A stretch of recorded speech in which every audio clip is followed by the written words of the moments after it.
Avengers Assemble! Today we are looking at the Iron Man 2 3 3/4 inch line from Hasbro, and this is War Machine. At this point, this is going to be the last of the 3 3/4 inch Iron Man reviews I've been doing for this Avengers series. There's always the possibility maybe I'll come across one of the figures I missed, but for right now, this is the end of the line for Iron Man here. And I thought this would be a good way to close out the series because I really love this figure. War Machine, I love the way they designed the armor for Iron Man 2. I think they did a great job, and I was so excited to get it in figure form because he was just a cool design. And him and the Mark 6 together were perfect. As with any of these Iron Man 2 figures, we get the stand. It comes with his armor cards, which actually could be kind of fun to switch out. Put in Iron Man or something. They're bringing like the Mark 6 chest or something here and kind of see what Stark would look like with the big giant gun on or something. I don't know. It's kind of a dumb gimmick. And speaking of dumb gimmicks, we get a missile launcher, as we normally do. Once again, using the translucent missile from the Mark 1 armor with the metallic piece around it. This time red instead of fiery looking. You can take it, fire it, all that good stuff. The only difference is, with most of the figures, they would clip onto the arm of the figure. But with War Machine, they decided, hey, he's the guy with the guns, right? Why don't we put it on the armor itself?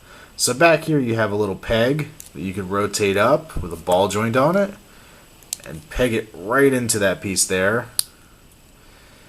And now you have the most top-heavy looking piece of crap ever.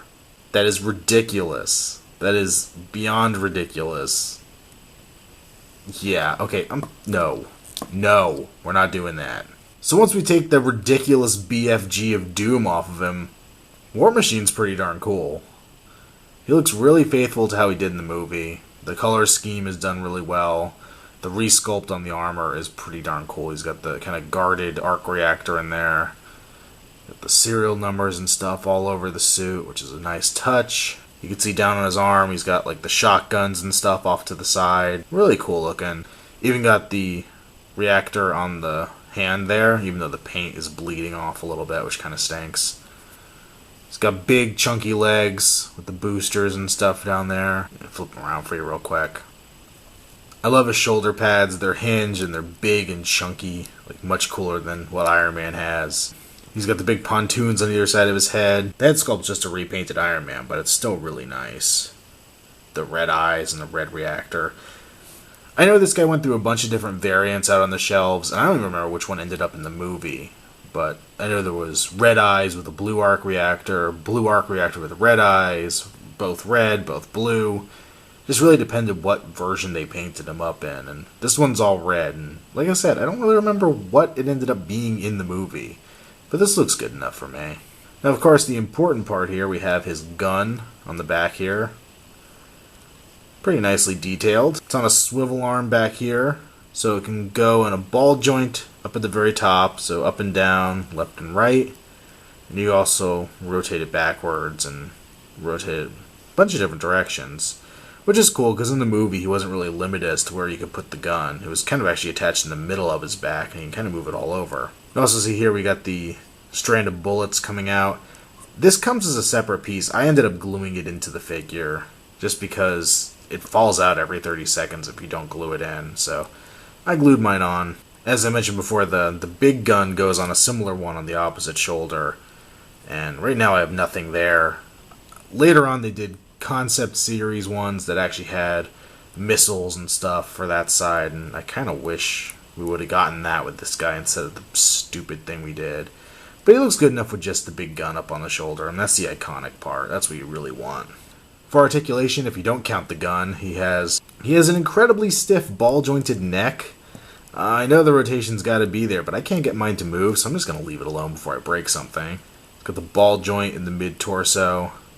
If you flip these arms up, he's got pin socket arms, so you can rotate him a good amount out to the side really far.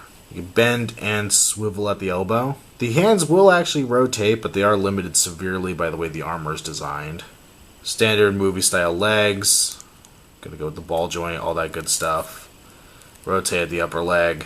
Bend at the knee at 2 points. And bend and rotate the foot. One beef I have that goes for the War Machine and the Mark 6 is that they both have the hand on the same side open. They both have their left hand open. Which means you can't reenact the super high five of doom from the end of Iron Man 2. I mean, it's okay since we never got a final battle Whiplash. You can never make that setup really all that well anyway. But still, supposing they might have given us that, it would have been cool to have the ability to recreate that scene. And as of right now, we just have the same hands like that. Kind of a bummer. But overall, War Machine is a cool figure. He's really good. Really well sculpted, really well painted, and just looks like he's going to kick some serious butt.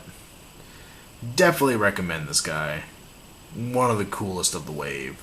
This has been another Outside the Box review, and we've officially made it through 2 movies in the Marvel Universe.